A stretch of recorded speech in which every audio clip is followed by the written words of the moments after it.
Son sacrifice était pour toute l'humanité, pour tous nos maux et pour tout ce qui réside dans notre nature déchue. C'était une rédemption. Fermez les yeux et imaginez Jésus. Vous voyez un homme pâle, aux cheveux bruns et au regard doux, vêtu d'une robe blanche. Laissez-moi vous révéler quelque chose qui vous troublera pour le reste de la journée. Cette image a été inventée par des peintres européens il y a moins de 500 ans. La description originelle du Christ, écrite des siècles avant même l'existence du livre de l'Apocalypse, le présente comme un être de feu cosmique flamboyant, si puissant que les anges s'effondrent en sa présence. Des moines éthiopiens ont préservé cette vision pendant 700 ans. Et aujourd'hui, Mel Gibson s'apprête à la révéler au monde entier, la Bible dont on ne vous a jamais parlé. La plupart des chrétiens grandissent avec la conviction d'avoir la parole de Dieu complète sur leur table de chevet. Pour les protestants, cela représente 66 livres. Pour les catholiques, 73. Dans les deux cas, on leur assure que rien ne manque et que rien ne leur a été caché. Pourtant, si l'on se rend dans les hauts plateaux d'Éthiopie, dans les monastères creusés à même la paroi des montagnes et accessibles uniquement à l'aide de cordes, on découvre une Bible contenant 81 livres. Certaines traditions éthiopiennes en comptent même 88.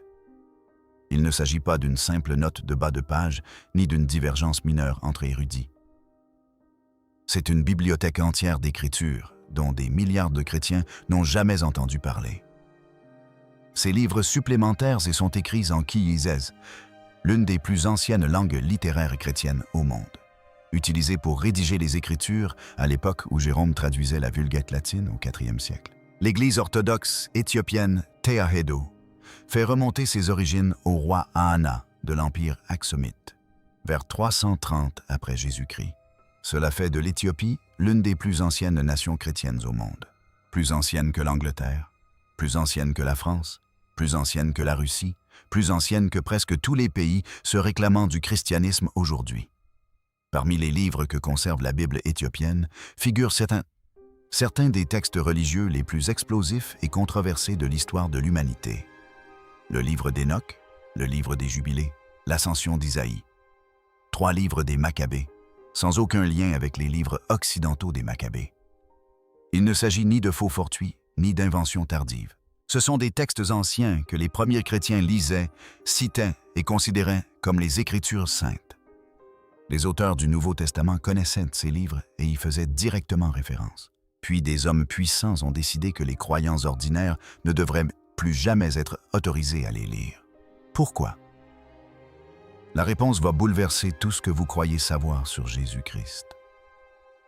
Le Christ effacé. Dans la tradition éthiopienne, le Christ est appelé Exab-Her, ce qui signifie « Seigneur de l'univers ». Il n'est pas doux, il n'est pas d'abord tendre, il est irrésistible.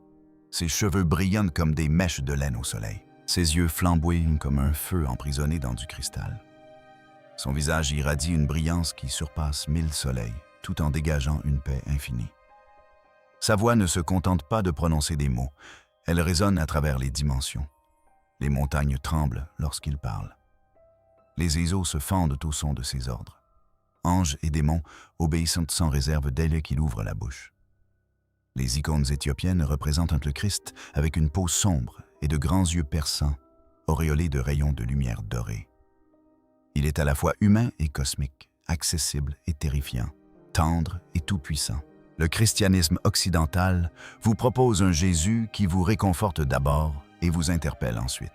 Le christianisme éthiopien, quant à lui, exige un profond respect avant toute consolation. Il faut d'abord comprendre qui se tient devant vous. La parole vivante par laquelle les galaxies ont été créées avant même que vous osiez l'appeler ami. Il ne s'agit pas d'une réinterprétation moderne. Voici le portrait original du Christ, préservé pendant plus de 700 ans dans les monastères d'Iono de montagne. Tandis que le reste du monde a reçu une version édulcorée, plus consensuelle et plus facile à appréhender. Et des preuves irréfutables le confirment. La prophétie annonçait l'Apocalypse avant même qu'elle n'existe. Le livre d'Enoch est sans doute le texte religieux le plus important que la plupart des gens n'ont jamais lu. Il a été écrit des siècles avant la naissance du Christ, peut-être dès 300 avant notre ère. Les chercheurs l'ont confirmé grâce à la datation au radiocarbone des manuscrits de la mer Morte, où 11 manuscrits araméens du livre d'Hénoch ont été découverts dans la grotte 4 de Qumran. Le fragment 4, Q201, date à lui seul d'entre 200 et 150 avant notre ère. L'ancienneté de ce livre est incontestable. Le livre d'Hénoch est qui est divisé en 5 sections principales. Le livre des veilleurs raconte l'histoire d'anges déchus descendus sur terre, qui prirent fin pour épouses des humaines et engendrèrent une descendance gigantesque, appelée les Néphilim. Le livre d'astronomie contient des connaissances détaillées sur les mouvements du Soleil, de la Lune et des étoiles, d'une précision étonnante pour l'époque. Le livre des visions oniriques présente toute l'histoire d'Israël à travers une imagerie animale symbolique. L'épître d'Hénoch contient des enseignements moraux et des prophéties concernant le jugement dernier. Elle renferme également les paraboles, aussi appelées similitudes, qui offrent les descriptions les plus saisissantes jamais écrites d'une figure messianique à venir. Le chapitre 46 d'Hénoch décrit une vision. Et là, je vis quelqu'un qui avait la tête longue et blanche comme la laine, et avec lui se tenait un autre être dont le visage avait l'apparence d'un homme, et son visage était plein de grâce comme celui d'un saint ange. Cet être est appelé le Fils de l'homme, l'élu et le juste juge. Il siège sur un trône de gloire. Il existait avant la création elle-même. Il juge toute chair. Des fleuves de feu entourent son tribunal, tandis que les anges se prosternent. Ouvrez maintenant le livre de l'Apocalypse 1,14, écrit par Jean de Patmos vers 95 après Jésus-Christ, des siècles après Hénoch. Sa tête et ses cheveux étaient blancs comme la laine, blancs comme la neige, et ses yeux étaient comme une flamme ardente. Les deux textes décrivent des pieds semblables à du bronze poli, affinés au creuset. Tous deux décrivent une voix comparable au grondement des eaux ou au tonnerre.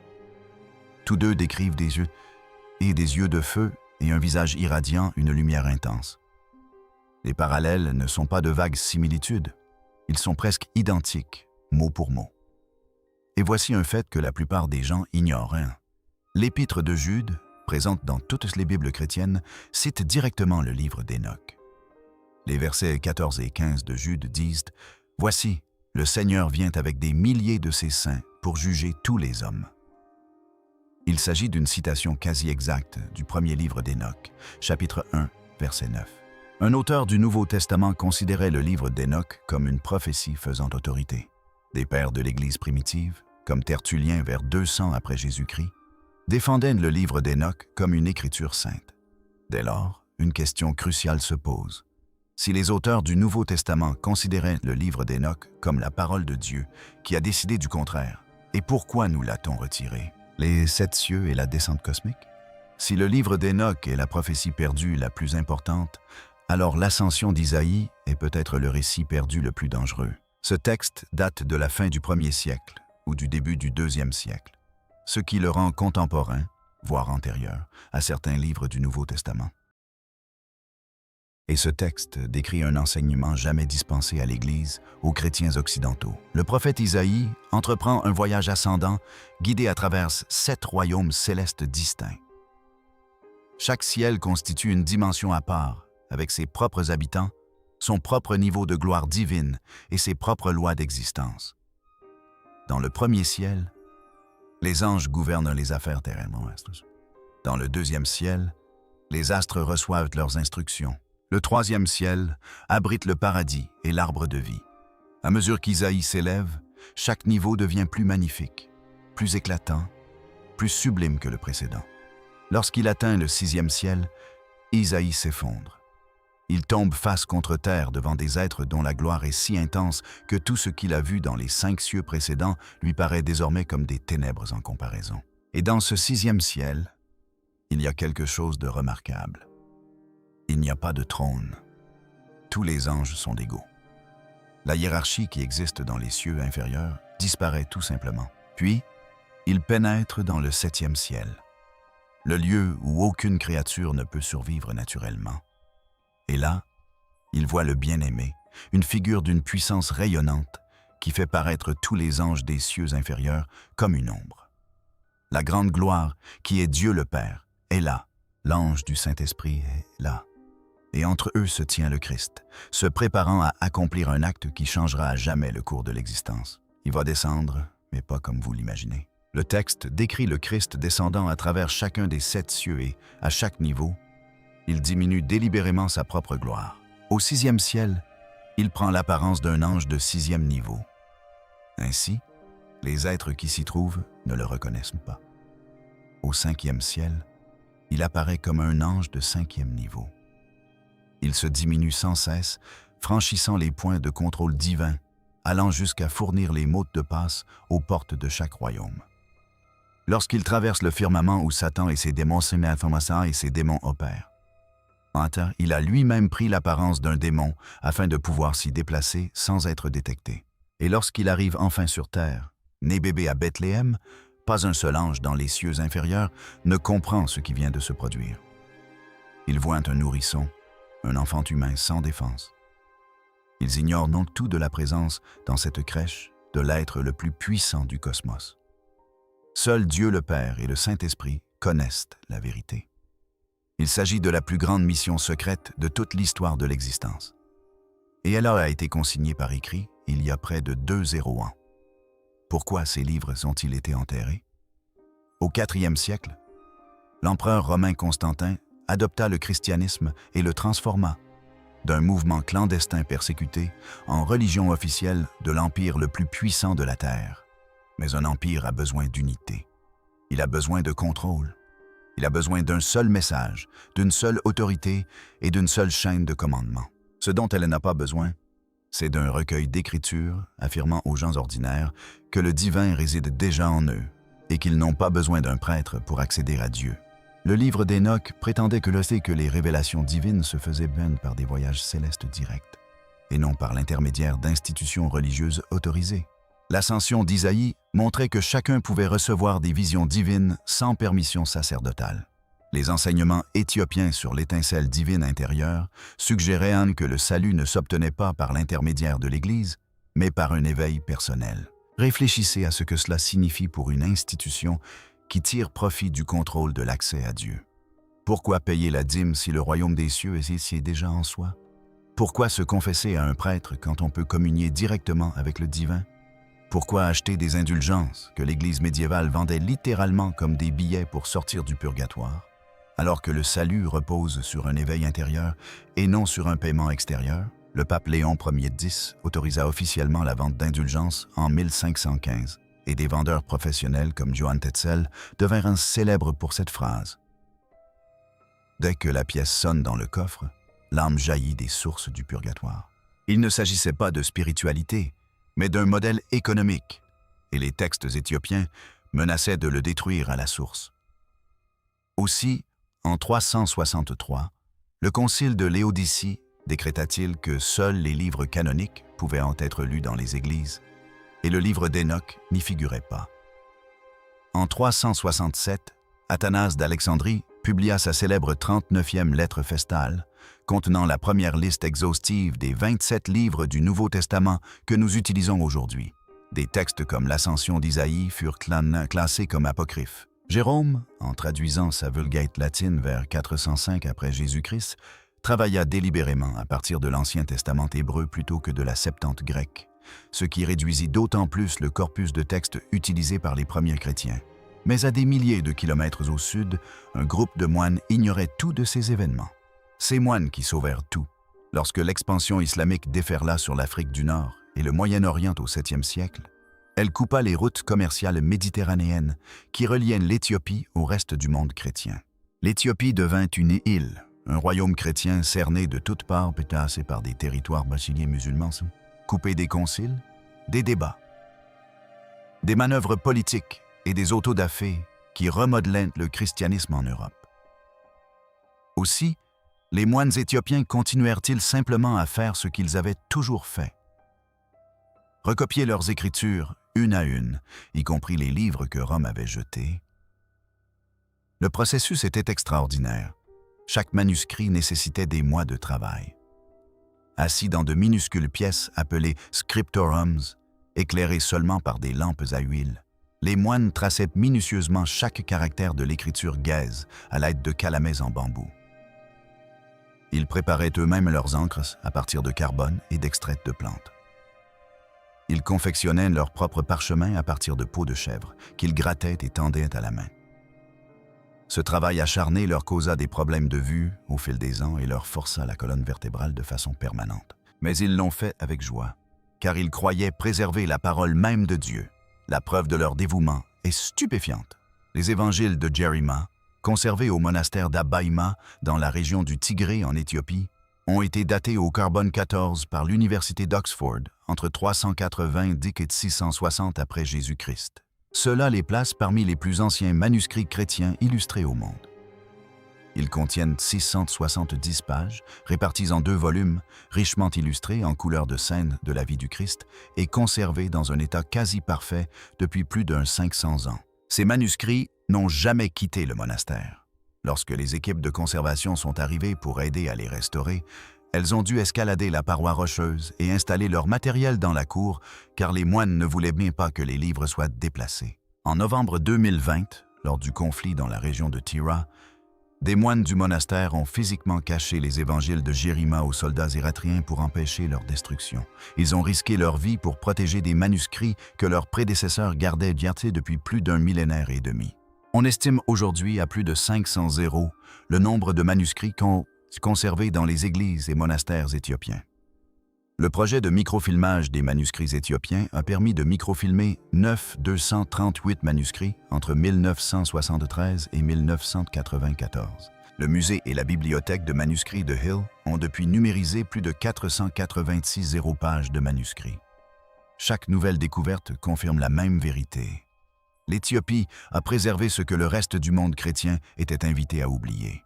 Nous en venons maintenant à Mel Gibson, et à la raison pour laquelle tout cela est si important en ce moment précis.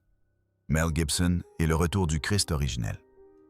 En 2004, Gibson a réalisé La Passion du Christ, qui est devenu le film religieux le plus rentable de l'histoire. Tourné en araméen, en latin et en hébreu pour une authenticité totale, ce film a rapporté 611 millions de dollars dans le monde entier pour un budget de 30 millions.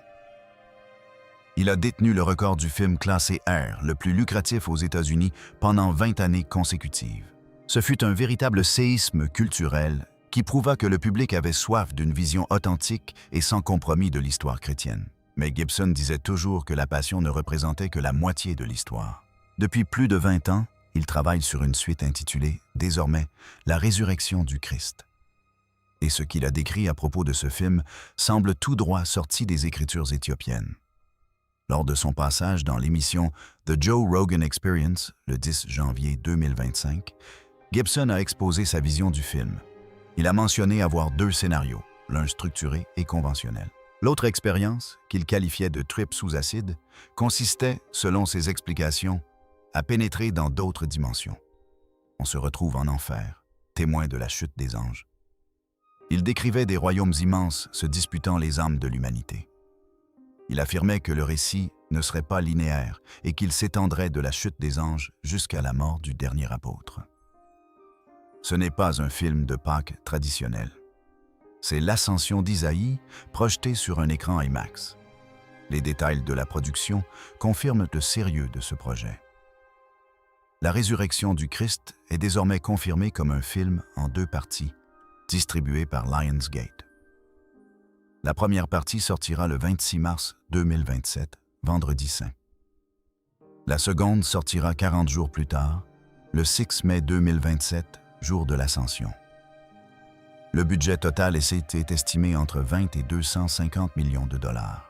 Le tournage a lieu au studio Cinecittà de Rome et s'étalera sur 11 mois, d'octobre 2025 à juin 2026. Le film est entièrement tourné en IMAX. Gibson a fait appel à Randall Wallace, scénariste de Braveheart, pour coécrire le scénario avec son frère, Donald Gibson. De toute évidence, Gibson réalise ce film pour un public mondial aussi large que possible. Et s'il concrétise sa vision d'ange déchu, de dimensions multiples, du Christ descendant à travers les royaumes de l'existence et d'une bataille cosmique entre le ciel et l'enfer, alors les spectateurs de 2027 verront ce que des moines des hauts plateaux éthiopiens ont consigné par écrit il y a 17 siècles. pendant un 700 ans, cette vision du Christ s'est restée silencieuse. Elle a survécu à la chute de l'Empire aksoumite. Elle a survécu à l'expansion islamique. Elle a survécu au colonialisme européen. Elle a survécu aux efforts délibérés de l'institution religieuse la plus puissante de l'histoire pour la faire disparaître à jamais. Et elle a survécu grâce à de simples moines qui, assis dans des pièces obscures, recopiaient à la main, lettre par lettre, les textes sacrés de génération en génération, convaincus que ce qu'ils préservaient était trop précieux et trop vrai pour jamais disparaître. Que pensez-vous de ces anciens textes éthiopiens et du prochain film de Gibson? N'hésitez pas à partager vos réflexions dans les commentaires ci-dessous, car la discussion ne fait que commencer.